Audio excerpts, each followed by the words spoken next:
Hey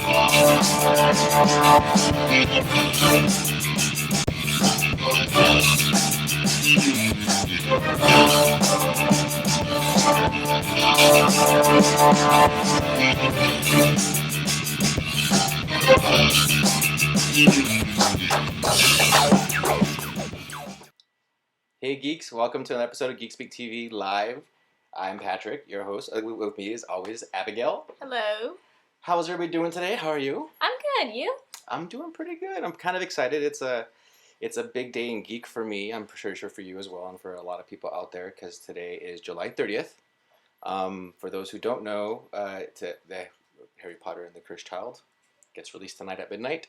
Yep. For those who don't know as well, it's a special happy birthday episode because Abigail and our very own Kyle aged 1 year officially this past week. So happy birthday. You make it sound so wonderful. It is a wonderful thing to age gracefully towards death. No. Well done. Thank you. Hey Kyle, I know you're watching from home. Happy birthday, buddy. We miss you. Come out soon. Come out and play. We got to do a Harry Potter time again. That was fun. But happy birthday. Thank you. Did you do anything awesome?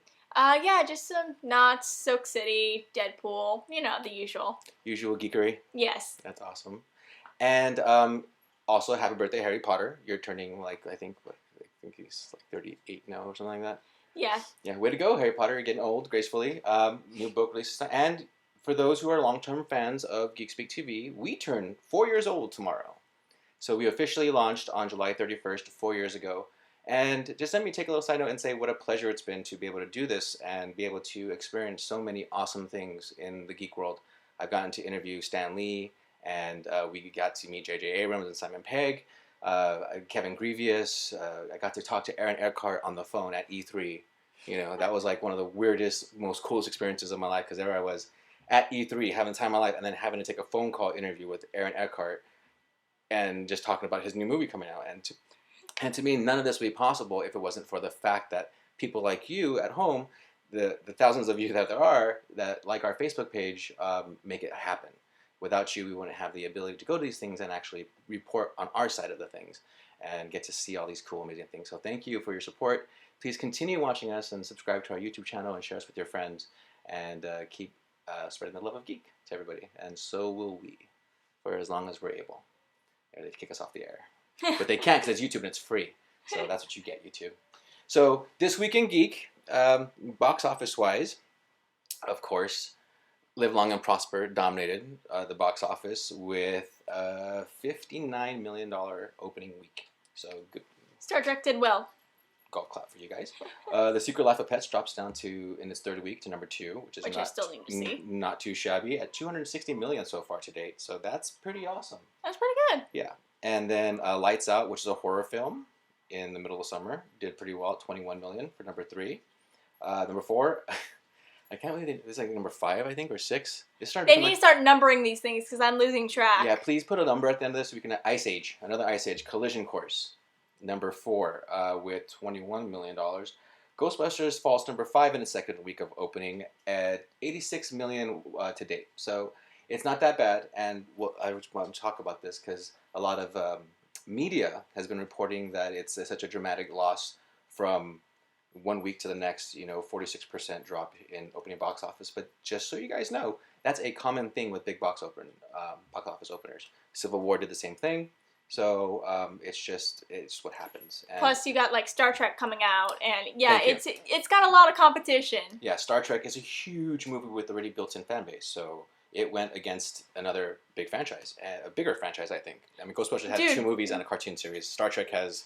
Trekkies are not to be messed with when it comes. So don't trust your media, man. Right? Seriously, people. And I just wanted to mention this because it's still hanging up there strong at number 6, and the 6th week of opening is Finding Dory. And Finding Dory is at $460 million worldwide to date. So Disney, as usual, raking it in. Big bucks, Disney, way to go. Golf clap for Disney. I'm doing the golf clap today. I don't know why. It's just a golf clap kind of day. So it's too hot to do an actual full clap. Too much effort. I'm trying not to exert too much energy right now because it is balls hot here in California right now. So I just said that. Congratulations, you said that live on air. Boom. That's how we do. Good thing we put on our actual YouTube page that there's a parental warning on there saying that we're not always going to be PG-13. So there you go. But we do try not to drop too many F-bombs because that's just random and rude. We can be polite sometimes. Sometimes it does come out because we're talking about something passionately, and sometimes you need a good F-bomb to accentuate your point. Right? But when do you use it appropriately? I think we're getting a little sidetracked. Anyway, that was a little public service announcement for us about dropping the F-bomb. Pokemon Go update apparently is coming out in the next 24, 48, 72 hours. That's supposed to fix a lot of bugs. And add supposed to. And also customization of the avatars towards your team. So all you Team Mystics that are so proud can proudly display your avatar team colors. Come on, man. I must admit, I have seen more Team Mystic gems popping up around SoCal. Don't diss the Mystic. Just once in a while, you'll see them. But they are popping up. You guys are going strong. Keep it up. You guys are like the Bernie Sanders of this whole thing. That's not a good analogy. I know. Yeah, it is. Anyway, what else? There's more improved damage, improved memory issues. They removed the footprint option to find out how far Pokemon are. They didn't say why, but apparently there's some third-party tracking apps that are available for Pokemon, which I didn't even know about. But apparently they fixed a lot of that, so you won't be able to use those third-party tracking apps to track Pokemon. Wow. And wow. So this past week was San Diego Comic-Con. Yeah, which was pretty awesome. So Abigail joined our team a little late this year. She'll be going this year to Comic-Con for sure with her own badge. But she took it upon herself, as awesome as she is, to go down to Comic-Con and experience it anyway from an outsider's point of view. Right? Yeah. So how'd you get down there?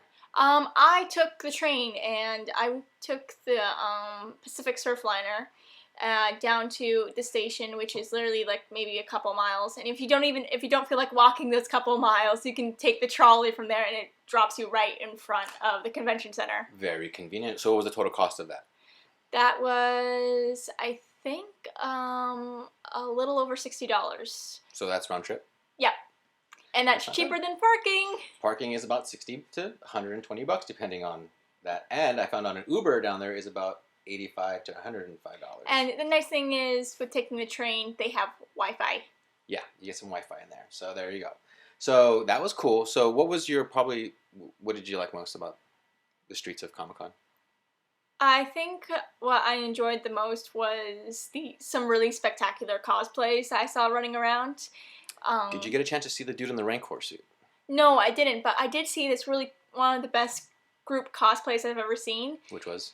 It was a Harry Potter group and had pretty much the entire staff of Hogwarts. Oh, nice. So we had Dumbledore, Snape, McGonagall, plus like a couple other adult members. But it basically had everyone but the students. Very cool, very cool. And being that you mentioned Harry Potter again, tonight at the Grove, for those of you that are watching locally, the show that should not be named is going to be performing their Harry Potter themed improv comedy at the Barnes & Nobles at the Grove for the release party of the Cursed Child. So you pick that up at midnight. So if you guys are in the area, go down there. I'm going to try to swing by myself and pick up my copy and say hi to the gang. And they are hilarious. I think they're going at 8 o'clock tonight, 8 p.m. Pacific Time if you're here in LA.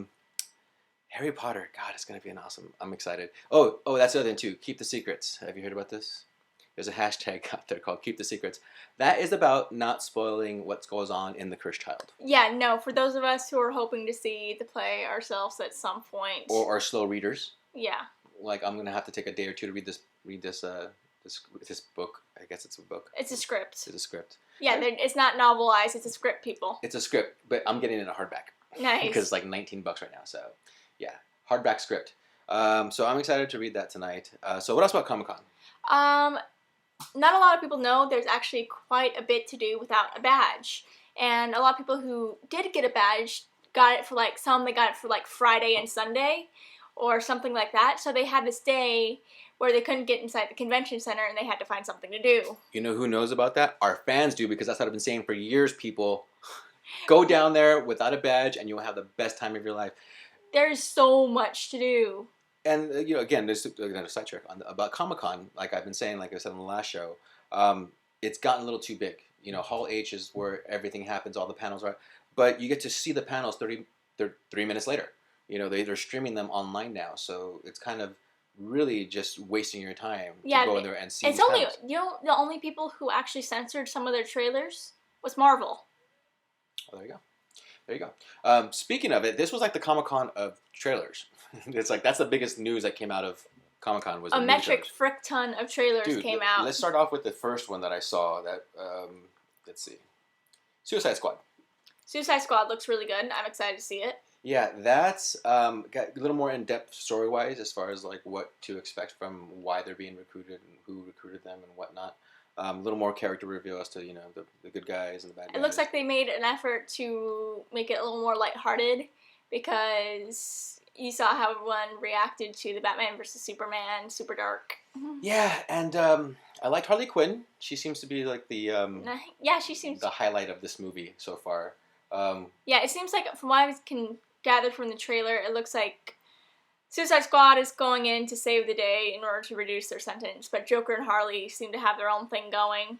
Yeah, and you don't see the Joker that much in the team shots, so it's key, and you see like Harley everywhere, and the whole trailer is pretty much about her fighting. And with her bat, it was pretty awesome. Looks like it's action packed, well produced. Batman Batfleck makes an appearance in this in Suicide Squad, the movie, and the Justice League also premiered its trailer. Yeah, we get like half a Justice League though. That didn't look too bad at all. Like Aquaman obviously was pretty awesome. Yeah, what is with Batman and insulting people the moment they meet them? The Flash is kind of cool. Yeah, he's kind of rude, right? He's not a people person. Yeah, no, he's like basically asking to get punched in the face. Maybe that's how he says hello. He's like very unique. But yeah, the Flash looks so good. I'm not gonna lie, I'm slightly disappointed that they went with Barry Allen instead of Wally West because we already have a Barry Allen on TV. It would have been a cool transition. I don't know why they didn't do that. It would have been a cool crossover and probably would have brought more fans to the TV show. But hey, whatever. I mean, we have Wally West too, but what else happened in that? Cyborg. It was kind of cool to see the version of Cyborg. Wonder Woman is what really got people. Wonder Woman looks going insane. Crazy. It looks cool. I'm like we talked about my love of DC, how it's not that great, but I appreciate some of the characters. But I felt like I was watching Captain America with a girl. Like it was like I was like this feels like Captain America, like the first Captain America that came out. I think that's kind of what they're going for because this is World War II, man. But that was World War One. In Wonder Woman. Oh yeah, and so I was like, that's what basically it was like watching Captain America in World War One. So it's Wonder Woman. But it looks good. It looks well produced. Very, very. Again, I'm going to take a point of editorialize a little bit, but I hope they don't do with this one what they did with the Ghostbusters male part. Because that was very sexist and just blatantly just like he's a dumb male kind of thing. I'm all for these pro women type movies, but not at the cost of male pride, I guess, or degrading males in the sense to bring women up.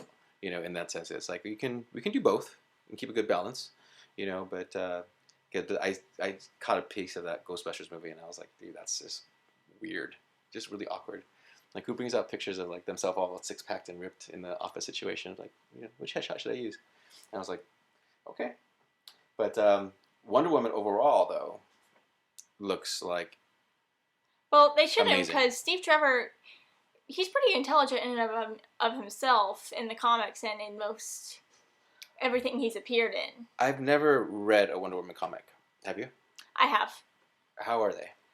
They're okay. They're not my favorite, but I know her mostly from the animated series. I know her from Linda Carter, back in the '80s television show. Huge fan of that one. I remember that as a kid. But other than that, I knew she has the lasso, right? Which lasso, in this, true. But this looks like it's more of like a fire whip type thing. I don't know what does it normally do as far as weapons go. I think the glow. I think they just made it glow because it basically glows in the comics. But yeah, it's just basically, yeah, it's super strong, very difficult to get out of, and forces you to tell the truth if you're like wrapped around it. Right on. And that shield. Yeah. See, that's probably why it reminded me of Captain America. I think that's probably why, because of the shield and that shot of her taking bullets. Because I was watching, I was like, "There's something about this that's so Captain America," and I think Oh that's yeah, what she's had that's that what it shield was. for quite some time. Yeah, I know she's always had a. I think she had a shield. She had the braces in the TV show. She has the bracelets here Does as she well. have okay. This is the same actress from Batman Superman, Yes, it is. and she's also going to be in Justice League, right? Yes. Okay. So as long as they're keeping her consistent, see, I don't like when they like what they're doing with the Flash, because that's going to be two different actors playing the Flash at the same time, and that's just not very cool. Not very cool at all. What other trailers came out? Fantastic Beasts and Where to Find Them. Which I'm super excited for. That again had more reveal as to the storyline. Apparently, there is a wizard who brought in a case full of magical creatures, and they escaped in 1930s New York, and they're trying to catch them all before they do some serious damage. They showed more of the creatures in the trailer.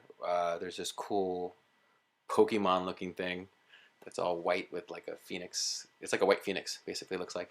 I don't know what that is, but I want to see it. It looks awesome. What else? Let's see. What else from Comic-Con did you see before we move on to more stuff? Because we only talked about Hall H. Well, I didn't get a chance to see Hall H, but there's a lot of free things. Like there was this sort of Camp Comic-Con thing that was going on in the at the ballpark at Petco Park, which was fun. They had like archery and Did you kill laser tag, and yes, I actually got a little pin because I got like the bullseye thing. You didn't bring it in? No, I have it. I have it on my archery quiver because I was. She has an archery quiver. That's pretty awesome. Yes, and so but yeah, and then they also had panels that were going on there that you did not need a badge for. Like the Agents of S.H.I.E.L.D. were there, Rick and Morty, a crap ton of really cool people. Did you do the VR Rick and Morty thing? No. There was a virtual reality experience that I would have probably tried to check out because I'm all about this virtual reality thing. Well, I didn't see it, so. Oh. So what else was at Petco Park? Let's see. That was basically that Lights Out thing you mentioned. They had a little virtual reality thing there, actually. Did you do it? Yeah, I did. How was it? It's not scary at all. Lame. I was a little underwhelmed, to be perfectly honest. The concept alone gives me nightmares of that movie. And how could you miss with that? You're putting something over your face that they didn't get you? No. But I mean, I've tried. I don't know. Can't remember the name. They did have virtual reality for Suicide Squad, though. What was that about? So yeah, they showed a scene from the movie, and then they showed how they filmed it with the virtual reality, which was kind of cool. So you were just watching them film. No, it was like from the perspective, Harley Quinn's perspective. It was really cool. The fight scene, how they did it. Oh, so they put a camera on her. Yeah. And that's cool. Yeah, and so we got to see that, and then was it at the actual actress wearing the camera? Yeah. That's another cool idea that I didn't think about virtual reality could be used for. That's pretty cool. And then let's see, there was also like this little video montage you could make with like the different characters. You could like take a personality test, see which. I got Joker. Of course. Yeah. And then you could make your own like custom temporary tattoo. You could make your own little dog tags. They had T-shirts, but they ran out. This is all Suicide Squad stuff? Yeah, all Suicide Squad. So yeah, that was fun. And then the last thing I did for the day was, for those of you who watch Fear the Walking Dead, they had, they go on the ship called the Abigail.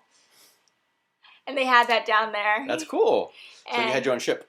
Yeah, and I got to go on there, and basically you had to go through this survival situation, and you had to make these decisions to try and best survive, and it determined your place in the group. So like a choose your own adventure story? Yeah, and then you could also shoot zombies, which were on the boat, which was fun.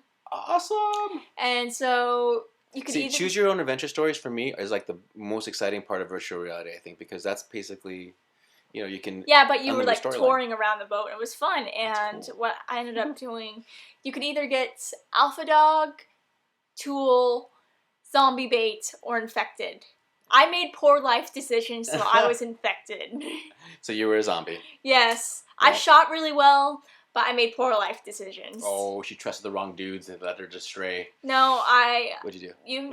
One of the worst decisions I made is you had a choice of either letting go a pregnant woman, a woman and her hurt teenage son, or like a mechanic. I let go of the pregnant woman, and that was a mistake. You're vicious. That's hardcore right there, people. You see, she like. I was worried she was gonna turn into Lori. Oh, see, she used her knowledge. She worked against you. Wow, that's pretty cool though. That's a hard decision to make. Yeah, they had like, cool. But the things I didn't get to do were like South Park. They had a little pop-up village there that you could take pictures and everything with, which is kind of cool. They had Game of Thrones, which had the Hall of Faces, the Iron Throne, like a bunch of different props and costumes and whatnot, which I'm kind of sad I didn't get to see. But there's a bunch of stuff that you didn't need a badge for. I've been telling you guys, go down there, check it out. It's definitely worth it. One of the cool things that happened at San Diego Comic-Con on the official tip was the Her Universe fashion show.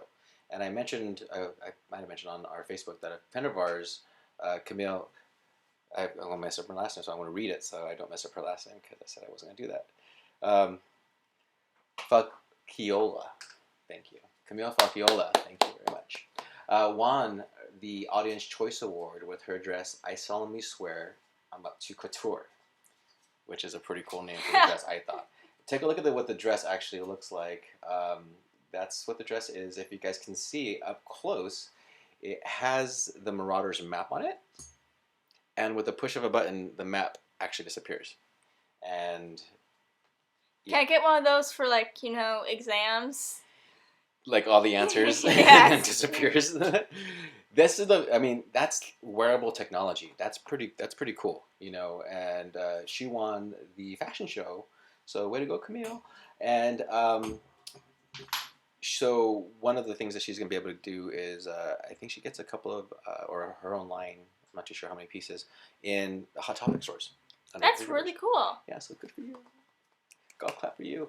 So that's really exciting. We're happy. So we'll do some updates about her. Hopefully she'll come on the show and, talk about fashion, geek fashion with us. One of the things that also happened this past week is there's another XXX movie. The return of the original Xander Cage, though. This is with Vin Diesel. This is the Diesel version of XXX. And apparently his trailer broke a record, 100 million views in the first week, which is the most any Paramount trailer has ever received. So they were excited about that. And they asked us to show the trailer. So I was like, sure, we'll show this trailer for you guys. So take a look at XXX Return of Xander Cage.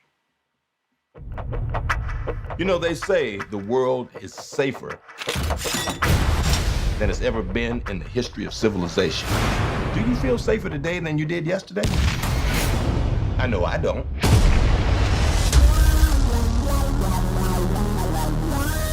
The world has changed. The war we're fighting today needs a different kind of soldier. We need people with the skills and the attitude to take on threats we don't even know exist. We need someone who can walk into a tornado and come out the other side like it was a damn gentle breeze. Get on your knees! If you wanted me back, you could have just asked me. Let me simplify it for you. Kick some ass and try to look dope while you do it. I could definitely make that work. Guns, girls, global. Boom, is that to say about that? Lots of explosions and Vin Diesel. Who can ask for more? Directed by Michael Bay. Boom. Explosions and booms. I like it. You know what? I've seen, the first one is the only one I actually liked. I'm going to say that right now. And it had Vin Diesel in it. Like, I don't like the Ice Cube one. Ice Cube was the other XXX. I just didn't buy it. I'm sorry, Ice Cube. I'm sorry, Cube. There's Sorry, no replacing Vin Diesel. It's just the way it works. It's Cube, dude. So, you want to know my favorite movie with him? what is your favorite movie? With who? Cube? Or Vin Diesel. What? The Pacifier. It was this. I saw it. It's a Disney movie. I saw it. It was hilarious, man. I loved that when I was a kid. He plays a special agent inside to, like, guard a family. It was the best thing. He's like a big babysitter.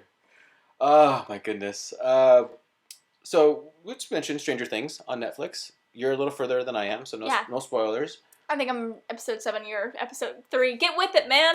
I've been busy, but I must say I am enjoying it. It kind of feels like High 8, I believe the movie was. It was a Spielberg movie. But yeah, it's well, kind of alien-ish. Yeah, they also mentioned they mentioned a book author in there. Crap, I can't remember his name right now. Never mind. We'll come back to that later. But it's fun. Lots of 80s references. Cool soundtrack. The actors are adorable. Stephen King. Oh yeah, very Stephen King. It's very cool. I like it a lot. When we get further on, and probably do a review on the season. Season 1's out now on Netflix, so check it out. And also, season 3 of BoJack Horseman also came out. I'm a big BoJack fan now, starring Will Arnett. Hilarious. Oh yeah, a little mention. I feel like a show that's a little underappreciated that I've been watching along with Stranger Things on Netflix is called Turn. And it's one of those really underappreciated AMC shows. And for those of you who love Hamilton and have been on that fandom ride, I've heard of Turn. It is so good. It's spies, American Revolution spies. I mean, it doesn't get much. It gets a bit dorky, but I love it. Awesome. So that's like gout and like fighting and whatnot. Yes, exactly. I mean, like it's like the classic like disappearing ink and quill writing. Yes, it's and like writing messages on hard-boiled eggs. Enjoy, dorks. So speaking of dorks and geeks and freaks, one of my buddies, when I started Geek Speak TV 4 years ago, one of the first cool people I got a chance to meet was a dude named Houston Huddleston. And I've mentioned Houston in other podcasts, and he's been a past guest in other podcasts of ours. He is a guy who just loves everything geeky. He comes from a geek Hollywood family. And he one day saw that the Paramount Pictures was throwing out the Enterprise bridge from the Next Generation set. And he thought that was a travesty. And it is. And he went and he rescued that and the 60s bridge, and he restored them out of his own love of Trek.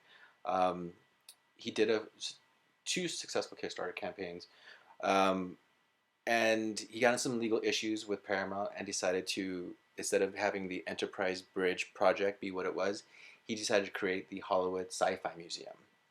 And he started a Kickstarter program for that, and that was extremely successful. He's gotten so many people to back it, and now he's also doing the Hollywood Horror Museum as well. They're going to be a side-by-side.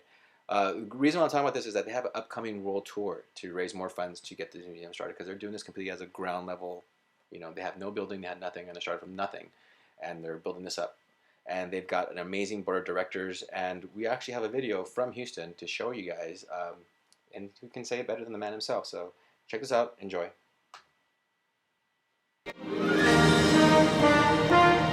I'm Houston Huddleston, founder of the Hollywood Science Fiction Museum and the Hollywood Horror Museum.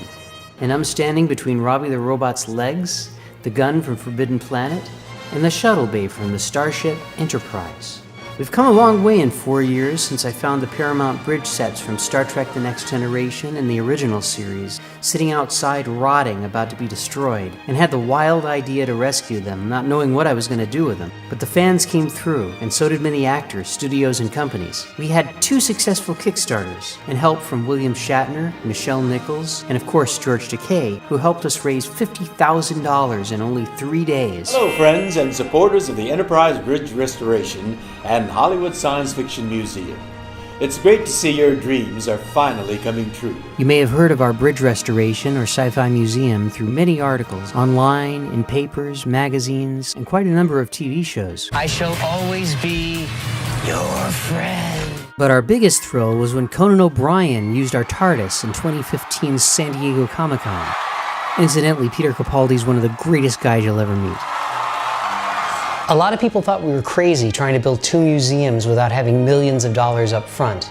But with donations coming in from our 2017 Sci-Fi Museum World Tour, with props from Star Wars, Doctor Who, Battlestar Galactica, we're finally making this dream a reality.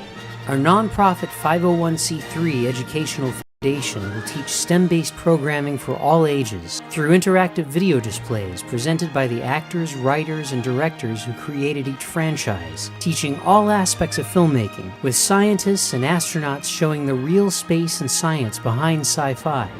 We'll have a Hall of Cars, Hall of Robots, Hall of Spaceships, an alien display, the art of special effects, and for our US tour, a tribute to the great Leonard Nimoy, and a full-size NASA space shuttle, the Inspiration, the very first shuttle ever built, care of the Columbia Museum. We'll have daily classes with experts, astronauts, and filmmakers, and rentals for weddings, parties, premieres, and special events. And cosplay will be encouraged. Our permanent museum will include a hall of real robots like Asimo and Robonaut, a 1,000-seat theater, a sci-fi restaurant, and solar power with recyclable energy and water. With celebrity events, signings, and photo ops, our museum will be like Comic-Con every day, the fun of a theme park inside of a museum.